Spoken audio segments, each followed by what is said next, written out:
Boa tarde! Hoje, sexta-feira, dia 2 de setembro, vejo os destaques desta edição do Jornal Brasil. Um galpão pega fogo em Jundiaí, no interior de São Paulo.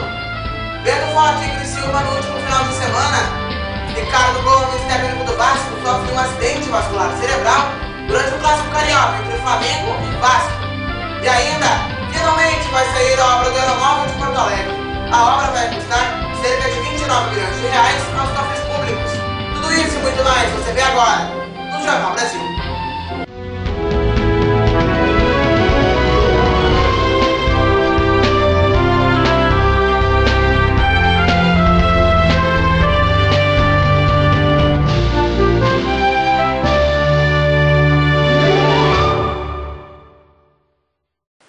E nós começamos a edição de hoje do Jornal Brasil falando que um galpão pegou fogo em Jundiaí, no interior de São Paulo. Quem nos traz mais detalhes sobre esta notícia é o repórter Lucas Galdino. O incêndio começou por volta das 14 horas do último dia 13 de agosto em um galpão onde era depositada serragem. O galpão fica localizado no bairro Engordador, em Jundiaí. Segundo o tenente do Corpo de Bombeiros Julião, se a equipe não tivesse chegado a tempo, o incêndio poderia durar dias. Eles tentaram controlar, não conseguiram, e como o material é de alta combustibilidade, né, eles perderam o controle e agora nós estamos tentando isolar o que material queimou do que não está queimado para tentar debelar e extinguir o incêndio. Quantos carros estão ajudando vocês? Nós temos 2 veículos do Corpo de Bombeiros, né, um do DAI e esse trator que é do proprietário. As causas do fogo ainda são desconhecidas. O que se sabe é que o início das chamas foi em uma área verde ao lado do local. Para apagar o fogo, foram utilizadas 3 horas de grande trabalho em equipe. Ainda não se sabe o prejuízo do incêndio e nenhum dos responsáveis do galpão quis falar com a imprensa. E vai sair o aeromóvel do Aeroporto Internacional Salgado Filho, aqui em Porto Alegre. A obra deverá custar cerca de 29 milhões de reais aos cofres públicos e deverá ficar pronta até janeiro de 2012. Veja mais detalhes na reportagem. São 29 milhões de reais na obra do aeromóvel, que vai ligar a estação Aeroporto do Transurb até o Terminal 1 do Aeroporto Internacional Salgado Filho. A obra, que já começou, deverá ser finalizada até o início de 2012, para que os primeiros testes sejam feitos. O aeromóvel percorrerá uma distância de 998 metros entre a estação Aeroporto do Transurb e o Terminal 1 do Aeroporto Internacional Salgado Filho, usando um sistema de veículos leves não tripulados que se moverão com propulsão pneumática. Neste sistema, o ar é soprado por ventiladores centrífugos industriais de alta eficiência energética, através de um duto localizado dentro da via elevada. O vento empurra um alerta e o trem se movimenta sobre rodas de aço, apoiadas em trilhos guia. Há também o outro aeromóvel em Porto Alegre, que hoje já tem 20 anos de idade, mas foi no início considerada a linha piloto, que chegou a funcionar por um tempo, mas hoje o aeromóvel está sendo sucateado com o tempo, nos seus trilhos, ali, na beira do rio Guaíba.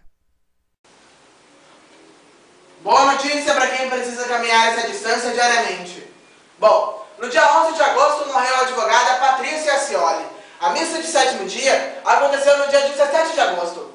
Quem nos conta mais detalhes sobre a missa de 7º dia da advogada é o repórter Caio Machado. A juíza Patrícia Scioli foi assassinada na última quinta-feira, dia 11. Em clima de consternação, na noite da quarta-feira, dia 17, foi realizada a missa de 7º dia em homenagem à juíza. Todos os amigos e familiares vestiam roupas pretas em sinal de luto e exibiam uma foto de formanda magistrada junto com a oração de São Francisco, que seria a preferida dela. A cerimônia foi realizada na capela do Colégio São Vicente, em Icaraí, Niterói. Uma filha de 12 anos disse que a mãe foi uma heroína. O tio da menina cobrou do Poder Judiciário coragem para pedir perdão à sua família e à sociedade. O enteado de Patrícia, um estudante de direito de 20 anos, também lamentou a perda da madrasta. Já o último final de semana foi de ventos fortes em Criciúma, no sul do estado catarinense. Quem nos conta mais é o repórter Fábio Pereira. Ventos de 60 a 80 km por hora atingiram as regiões de Santa Catarina, que fazem fronteira com o Rio Grande do Sul. entre elas a de Criciúma. As ruas da cidade ficaram completamente alagadas. A temperatura estava alta, 34 graus. Com a chegada da frente fria vinda do Rio Grande do Sul, causou esse transtorno. O vento não foi tão forte assim, comparado ao furacão Catarina. No último domingo, durante o clássico carioca entre Flamengo e Vasco, o técnico do Vasco, Ricardo Gomes, sofreu um AVC, o acidente vascular cerebral. Quem nos conta mais é o Fernando Bacoff. Ricardo Gomes, que é técnico do Vasco, sentiu-se mal durante o segundo tempo do clássico contra o Flamengo, no último domingo no Engenhão. O técnico foi levado inicialmente para o centro médico do estádio e em seguida encaminhado para o Hospital Pasteur, que fica na zona norte do Rio de Janeiro. No hospital ele foi submetido a uma cirurgia que durou cerca de 3 horas e meia. A hemorragia no cérebro, em decorrência do acidente vascular que ele sofreu, foi estancada e a circulação reestabelecida. Ricardo Gomes sofreu um acidente vascular encefálico hemorrágico. Esse tipo de acidente vascular acontece quando um ou mais vasos se rompem, derramando sangue internamente ou no espaço entre o cérebro e o crânio. O problema do treinador vascaíno ocorreu na região lateral do cérebro. Segundo os médicos, é necessário esperar 72 horas após a cirurgia para uma avaliação mais detalhada. Antes desse prazo, não é possível dizer se o paciente deve ficar com alguma sequela. O quadro dele segue estável, o que significa que Ricardo não apresentou piora após a cirurgia.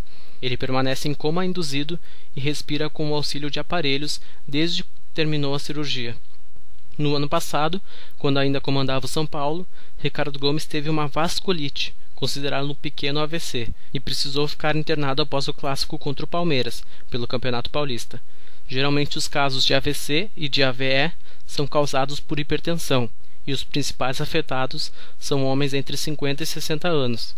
No momento do acidente, a pressão do treinador chegou a 19/12, enquanto o normal é de 13/8. Uma obra do DEMAI desabou em Porto Alegre no último sábado, por volta das 11h30 da manhã. Matou 2 operários e feriu 9. A obra era do Departamento Municipal de Água e Esgotos, o DEMAI. Veja a reportagem.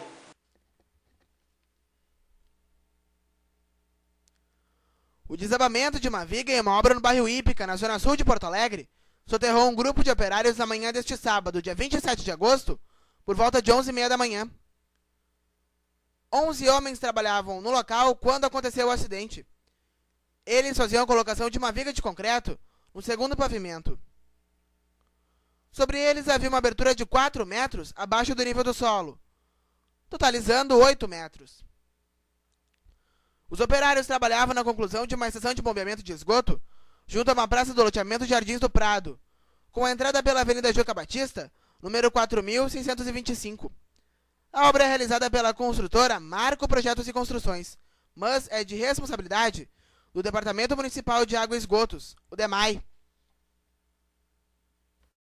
Cena do desabamento das obras do DEMAI aqui em Porto Alegre. Durante todo o final de semana as buscas foram realizadas, mas até este horário de domingo, por volta de 2h40 da tarde, ainda está uma pessoa soterrada na laje. Durante o domingo, em equipes de 3, os socorristas se revezaram no buraco de cerca de 8 metros de profundidade. Dos 11 homens que trabalhavam na obra, no momento do acidente, apenas 9 foram resgatados com vida e foram encaminhados ao Hospital de Pronto-Socorro e Cristo Redentor, ambos em Porto Alegre. As equipes de busca localizaram por volta das 20 horas de segunda-feira, dia 29 de agosto, o corpo de Vladimir Francisco do Nascimento, de 52 anos. A informação foi confirmada pelo tenente-coronel Humberto Teixeira Santos, do 1º Comando Regional de Bombeiros. Vladimir foi o segundo operário retirado sem vida dos escombros. No sábado, após conseguirem resgatar 9 trabalhadores com vida, os bombeiros localizaram o corpo de Valtair Machado Prestes, de 32 anos. As buscas ao corpo de Vladimir tiveram de ser interrompidas várias vezes em razão da chuva e das dificuldades em operar as máquinas no local. A única coisa que dá para falar por enquanto é que tem que esperar sair a perícia. Enquanto não sair a perícia, não dá para colocar a culpa em ninguém. Só lembrando que o último operário que foi encontrado na segunda-feira já morto, morreu porque o cimento secou muito rápido e ele estava num local de difícil acesso. E o Jornal Brasil de hoje termina por aqui. Obrigado pela sua companhia. Críticas, elogios ou sugestões de reportagem, você pode enviar para tv@canalbrasilrs.com. Entre sempre no nosso site, que é www.canalbrasilrs.com. E claro, nos siga no Twitter, twitter.com/canalbrasiltvrs. E nos ache no Facebook, Canal Brasil RS. Até a nossa próxima edição.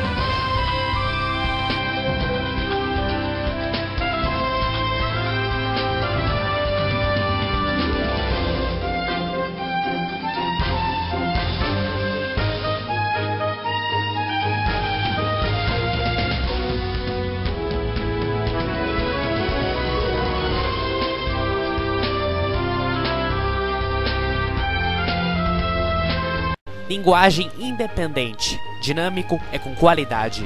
Essas são algumas características do Jornal Brasil, um jornal completo que traz as principais notícias do Brasil e do mundo na apresentação de Jaime Júnior. Jornal Brasil é aqui no Canal Brasil, www.canalbrasilrs.com.